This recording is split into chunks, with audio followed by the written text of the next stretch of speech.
and welcome to the European Resilience Initiative Center video podcast. Today, our guest is Botakoz Kassymbekova.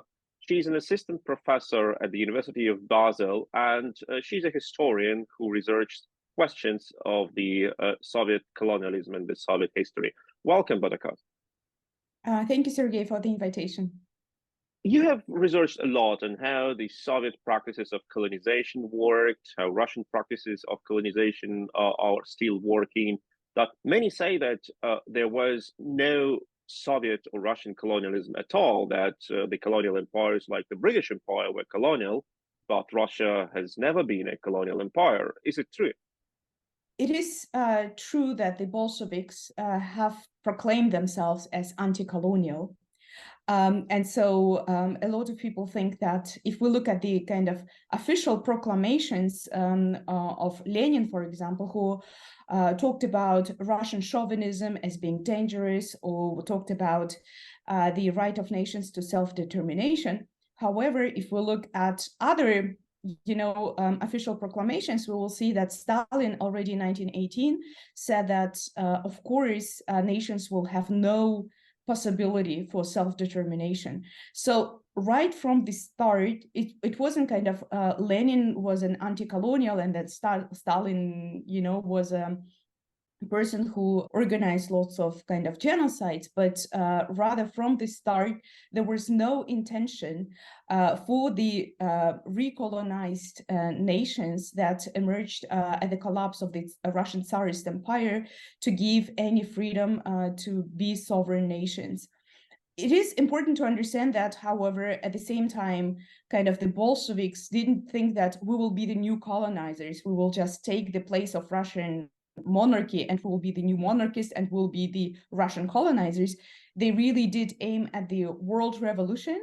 But this world revolution, they decided that kind of a few people in Moscow will decide everything. So at the same time, kind of the world order that they wanted to have and the means that they wanted to do was very colonial. And at the end of the day, the Bolsheviks actually retook or repurpose kind of the tools of Russian Tsarist imperialism to install their rule. May I, on this moment, interrupt you? And you say like Russian imperialism, Russian colonialism from the Tsarist time, but we read the official texts of the historians from the Tsarist Empire.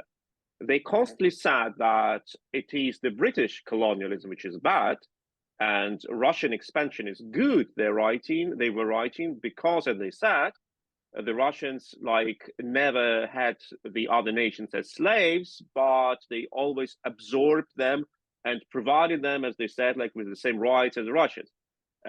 Isn't it like a plausible defensive strategy for the Russians when they say, okay, we have never been colonizers, we just absorbed other nations into our empire? Well, of course, there is a book, it's called Russia's Own Orient. There was this understanding of Russian kind of imperial regime that we are better colonialists or imperialists, so that, for example, if we look at the history writing, it's never we occupied or annexed territories, but there was a free decision of these territories or these nations to join us.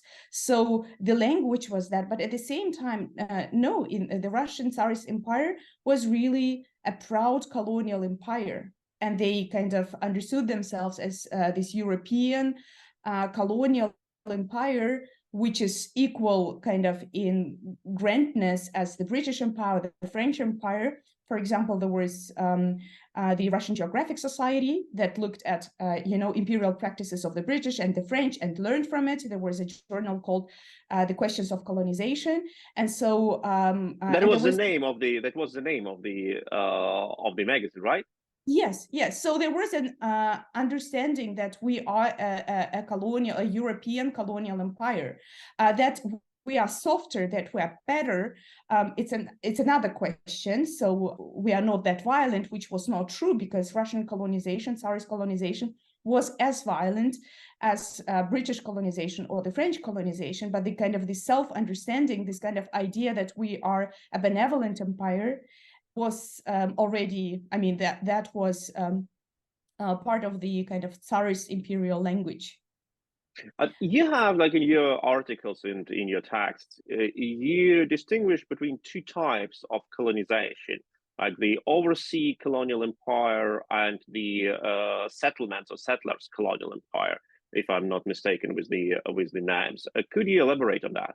Yes. So if we look at the discussions around the full-scale invasion, one of the puzzles, I think, of the rhetoric, Putin's or Moscow's rhetoric, was that Russians and Ukrainians are one people. And so some of the analysts came to the conclusion that it's not imperialism. For example, Andrei Zorin, a Russian kind of born professor who is at the University of Oxford, he interpreted it as not as imperialism, but nationalism, what is taking place right now. And he concluded that, well, against Chechens, that was imperialism because they are different culturally. But against Ukrainians, it's not imperialism because Ukrainians are very similar to Russians. They are part of the kind of same adjacent cultural groups. So that's why it's nationalism. And that is very interesting because it follows then Putin's rhetoric, right? That Ukrainians and Russians are one nation. And the problem with that puzzle is that historically, European empires, for example, the British, when they colonized, they created this idea of the other. So the kind of the Indian population is the other population, and we have different legal systems for kind of the metropole, and we have a different legal system for the colonized. So, and the racial segregation was part of that, and kind of the civilizing mission. They are barbarians, they're very different. That's why we need to colonize them, and they need the colonization, is something that will develop them. Whereas in kind of in the Russian case, we don't have that rhetoric that Ukrainians are different. On the other hand, we have kind of this rhetoric that we are one nation. And that was puzzling for a lot of observers. However, here is, I think, very important is to understand the kind of the type of colonialism that Russia is practicing, whereas the British kind of extractive overseas colonialism was based on expropriating and labor. The Russian colonialism is based on expropriating land. The difference between overseas exploitative colonialism and settler colonialism is that whereas the first wants to exploit labor, and that's why it's very important for them to keep the understanding of these people as different. For settler colonialism, because they need territory, for them it's very, very important to eliminate native communities and native nations because they are a constant danger to claim sovereignty back. And in order to kind of get rid of these constant claims of sovereignty, the colonizer in settler colonial systems do the following. First, they use physical extermination policies, so they kill people. Second is the assimilation policy. The idea is that if we exterminate kind of the language, the culture of the people, they will lose their, as one of the other historians says, sovereign capacities. So because the language and the culture are very powerful tools for mobilization, and in order kind of to make sure that people don't have these tools, don't have the memory of their ancestors, don't have the memory of their own kind of feeling of sovereignty, you get rid of the culture of that. So it's assimilation. And the third tool is, of course, deportations. So you don't kill, but you bring people to other places. And once they are uprooted, they lose the sense with their homes. And of course, once you are deported to a distant place, you will not fight for your sovereignty because you are foreign there as well. And so, and this is kind of the classical, structure of settler colonialism that was developed on the basis of kind of Australian colonialism and US colonialism, but it fits very well to understand also Russian colonialism. And this Russian settler colonialism, of course, was not only kind of today, or it wasn't practiced not only during the Soviet times, but also much earlier. Kind of the Russian colonialism was territorial, based on territorial expansion. And so all of these methods have been practiced for centuries. Well, that is a terrifying insight into these genocidal practices, and we will definitely dive deeper into them during our interview. But before we do this, don't forget to subscribe to this channel because you will be informed about the next interviews and can join the community and have like the first updates about our new stories. Don't forget to like, to share, or write your comments under this interview. And we are going further with Botakoz Kassymbekova, who is an assistant professor at the Basel University and research the Soviet and the Russian colonialism. Botakoz, tell me, you have already described like these practices of Russian settlers colonialism, like taking the land, eliminating most active population, eliminating the language then to make these people feel that they are worth nothing without your Russian language, and then deport some people to another territories, like to make them weaker. And this is what he said, what happened already in the Tsarist time, but we know that during the Soviet time, especially during the Stalin time, for example, a lot of nations have been deported, like starting from Crimean Tatar and Kalmyks and the others. And as far as I understand, even in the Caucasus, it was practiced that some people were uprooted and brought to the territory of the other people and vice versa, so they feel themselves uncomfortable. Isn't it what Russia is doing also now in Ukraine by kidnapping Ukrainian children? Absolutely, absolutely. And the idea is the deportations is to Russify the people, and the idea behind this Russification is that you mentally change kind of the system of coordinates in your mind, so that you learn that Moscow is your political and cultural and spiritual center, and not Kiev, or not your hometown. So and that's kind of the idea behind Russification, is not simply the language, but the whole system behind that language that is at stake. When deported people during the Soviet times, we have partial deportations, but also nations who were deported until the last person, absolutely full deportations. Of course, they were not allowed to learn in the language, in their own languages, so they underwent kind of the process of Russification. And that was, and that is very interesting. That linguistic problem, that cultural problem, that cultural issue was very important. For us, it seems maybe a soft thing, but it's actually a very, very deep process of uprooting, and it's a deep political and violent process of changing people's identity. That is exactly, I'm afraid, what many in the West do not understand. Like, I had a lot of discussions with German colleagues who were saying, like, why do Ukrainians so obsessed with the language question? Isn't it good that you know Russian language? It's a language of a great culture. You can speak to everyone on the huge territory. You can read Tolstoy, Dostoevsky, and other books in the original. You need to enjoy it. You need to like open yourself for the Russian language. And they believe somehow, I think, that the people in Ukraine, they were just taught for free another great language which they can use, but it is definitely not about teaching you another language, right? No, no, it's not. I think one of the things that I need to add, what constitutes settler colonialism, is actually eradication, not only kind of the language and culture, but also institutions and communities. So with language, I think one needs to find better words of how to explain the importance of the language issue at stake, because in overseas kind of colonialisms, colonial systems, they didn't eradicate native institutions. Well, very often they corrupted them, but they didn't eradicate a lot of the traditions. You know, the colonizer and the colonized were kind of kept separate. With settler colonialism, you really eradicate traditions and institutions and all of these kind of ways of being with each other, which is very important for the feeling of being together, of feeling this communal power.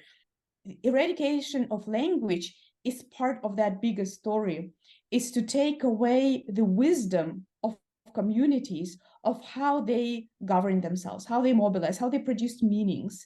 And a lot of the meaning production in the community, for example, the way people solve problems, the way people help each other, once you take these concepts from that language, once you make people forget your language, you forget also the concepts, you forget institutions also that come with the language. And so you really take away the spirit of the people, you take away kind of the soul of communities, and you isolate them from each other. So when deportations were taking place, a lot of the times families were parted from each other, you know, and when children grow up with the Russian language, you really take away the philosophy of people, their way of managing kind of their environments, their economies, their communal structures. You take away all of the wisdom that was passed from one generation to another generation. And once people don't have these tools of coping and dealing with certain situations, certain moments, environmental issues, you really weaken and uproot people in a political sense. Now, that is exactly what, like a friend of mine, a person of Tatar heritage, told me. The Tatar language in the Soviet Union had undergone like 2 language reforms ordered by the Soviets. They have changed first the graphic from Arab graphic into Latin letters, and then within 1 year from Latin letters to Cyrillic letters. So despite the fact that she could understand basics of the Tatar language, because her family was Russified and like the Tatar language was very rudimental in that family, she couldn't read anything from the diaries of her grandmother, because her grandmother wrote the diaries in Arabic graphics, so she couldn't understand a word. It was a clear like uprooting the whole generation and making impossible to read neither the books nor the personal letters, no diaries, nor any other documents, and people just stood on the playing field without like any roots, without any family history. Yes, exactly. And when you lose this heritage, for example, that was also true for kind of Buddhist peoples and Muslim people who lost their scripts, lost access to all the knowledge that they have in, you know, in books, in scripts. They're kind of cut from their cultural and spiritual heritage. I think one of the things is also you lose role models. You know, you lose these kind of mythology and texts by people who were fighting for their sovereignty, for example. And once you lose that, for example, I've learned very late that, for example, I did have ancestors who were, you know, politically engaged anti-Tsarist people. And if I would grow up with this knowledge and I didn't know that, of course, you get a different sense of being that, yes, you have this political imagery. And the idea was to erase the histories of these people so that they forget that they also had, you know, political history and political movements, so that the idea is that from political subjects you become objects of colonial policies. That is indeed a very scary perspective, like of people having lost themselves, and people who cannot identify themselves anymore, but through Moscow or through the Russian Empire. Please subscribe to this video channel. Don't forget to like, to share, write your comments.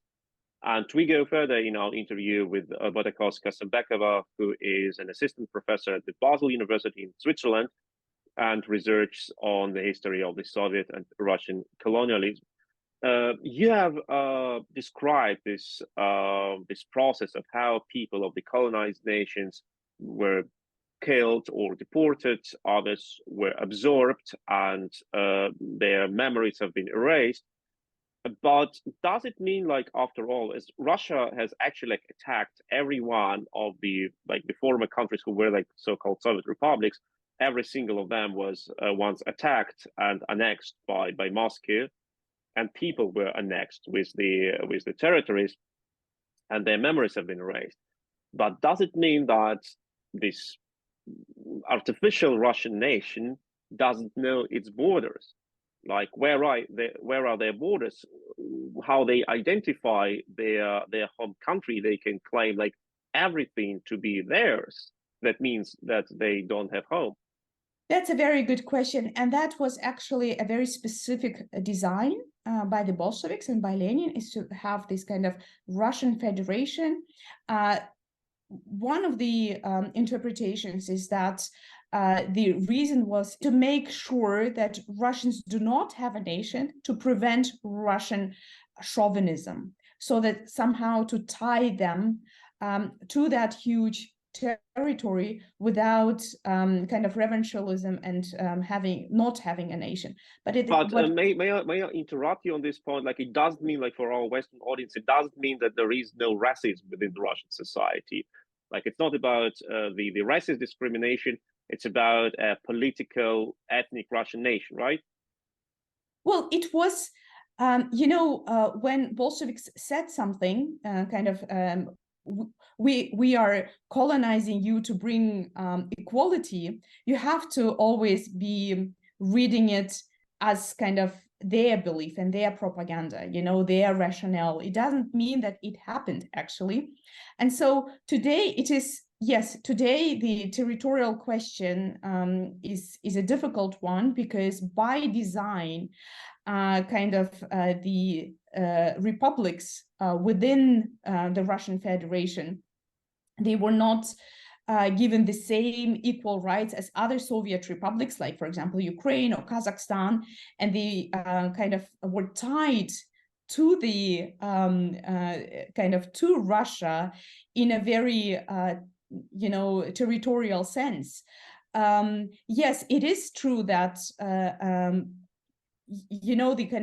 what is Russia is a big question, and today,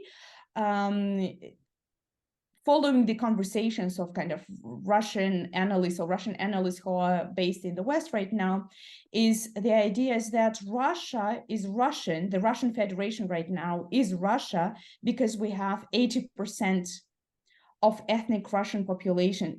This is the answer. This is kind of the discussions that there are about what is Russia. But it is a very settler colonial logic.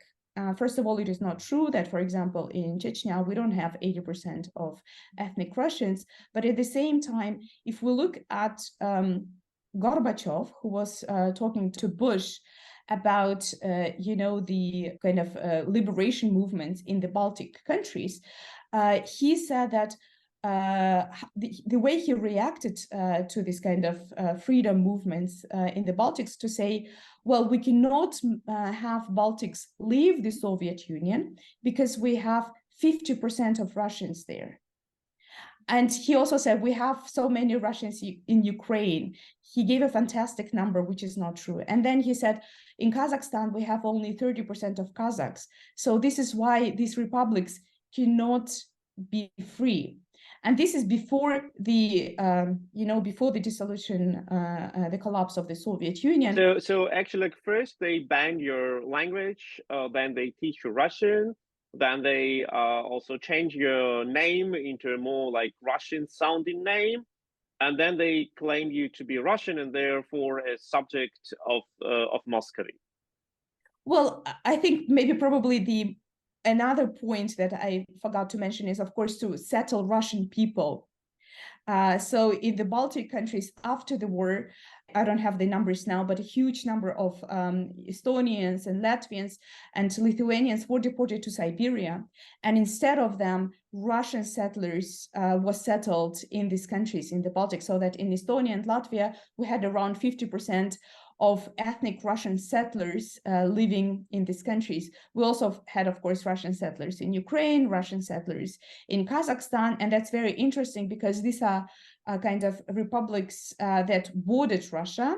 And so settling Russian settlers in these places was a strategic colonial tool. And this tool came actually from earlier Russian Tsarist colonial practices, because on Russian colonial maps, Russian colonial officers designated those areas of the Russian Empire as secure or peaceful. It has a double meaning, peaceful or secure, where there were more than 50% of Russian settlers. So, and the territories where there were less than 50% of Russian settlers were kind of designated by Russian colonial kind of administrators as insecure territories.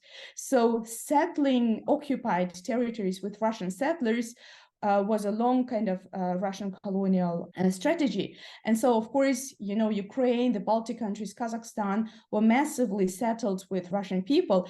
But the idea is that right now the analysts could talk about 80% of Russian people in Russia, and that's why republics cannot become independent. It's the same kind of logic that Gorbachev used against the independence of the Baltic states, against the independence of Ukraine, and against the independence of Kazakhstan before the collapse of the Soviet Union. So, and that settler logic to say that we have our Russian people there, that of course we settled before, it is a very interesting understanding of citizenship.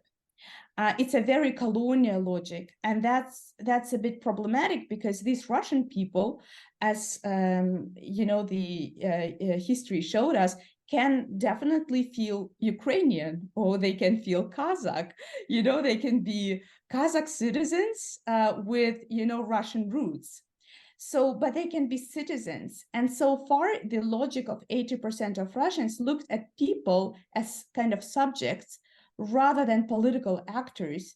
And I mean, I don't want to say anything about, you know, the future of Russia. It's the business of the people who live in Russia. But it's very fascinating from a historical perspective how this colonial understanding keeps being used. And that is, of course, has a very direct political consequences of how people understand citizens, you know. And if we don't have an understanding of citizenship, what kind of political transformations can be there that will affect, of course, other countries, not only, you know, people and republics inside Russia. That is exactly what you described with like settling territories with the Russian settlers, like the Tsarist Empire is done like around the Kharkiv, for example, or like the Soviets did in Crimea or in other territories of Ukraine or in Kazakhstan. It is exactly what Russia is doing now when they send the settlers to occupied territories. We know that Russians are buying now like land in Mariupol, like Russia occupied Ukrainian Mariupol. They came like to Crimea before, and they also intensively sent teachers to the schools, so teachers from the central Russia, who would indoctrinate children and teach them that they are Russians. Also, because they don't have like any other experience, like even if these teachers are like, I don't know, like good teachers of mathematics or physics or something, they are executing the role of a colonial education officer. Yes, yes. So this is this process is cultural genocide. And people who are involved in this cultural genocide may not know that they are involved in the cultural genocide or not understand it, but they are involved in that process of eradicating somebody's culture on an kind of, you know, involuntary basis. So if I think if I can add, you know, when people ask, so what's your problem of speaking Russian? You know, the problem is not only the Russian language per se, but that freedom, you know, that freedom to choose your own language and your own choice. And here we have a history where a lot of people didn't have that choice, and it was forcefully imposed. If people cannot choose their own language, it's very interesting for me how people are reacting with a little bit of irritation that people don't want to speak Russian anymore, because it's a very Russo-centric understanding of, you know, of Ukraine, of, you know, the Baltic countries, the Kazakhstan, for example, and that irritation that people, you know, have their own feeling of their kind of own culture, of their own path, and they want to part because they feel endangered. That is, I think, it also has something to do with the way Russia has been seen. It's important to center oneself and one's own kind of cultures, and through that people will be able to understand why it matters. Because if we only center the conversations around Russia, we are missing very important time and resources and our kind of emotional and intellectual investment into actually trying to figure out who we are and what we want. And I think once we know what we want, what we stand for, hold these very important societal conversations, which cost a lot of time and they're very precious. So having a lot of time into knowing who we are, where we should go, then it will be easier to communicate with that. And I think it is very important to really center the conversations about where we want to go and who we are. And once, I think, from there on, there will be change. And I think Ukrainians have been very successful in communicating that. And I think Ukrainian society has inspired a lot of other societies, a lot of other, nations that were formerly colonized by Russia, but also currently colonized by Russia. Actually, I think the message from Ukrainians is that this is who we are, this is what we want, and we will be fighting for it. And because Ukraine knows where they want to go, who they are, and how they want to be, I think now there is a, I think, important change is happening, and I think we see that. But I think Ukraine inspires many others to join these conversations. And once these different societies and communities that were formerly colonized by Russia will hold these conversations about themselves, I think long-term change will happen. That is exactly what happened, like in the 40s and 50s, like later 40s, early 50s, when the Ukrainians who have been arrested and deported, they developed like some sort of new cells of resistance.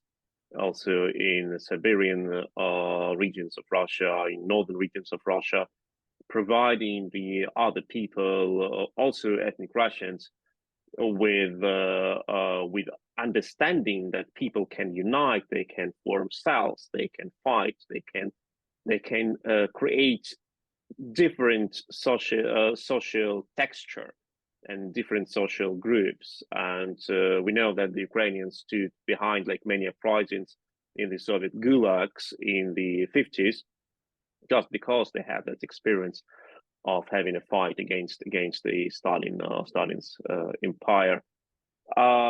Thank you very much for this inspiring conversation, for this interview, and for your professional insight.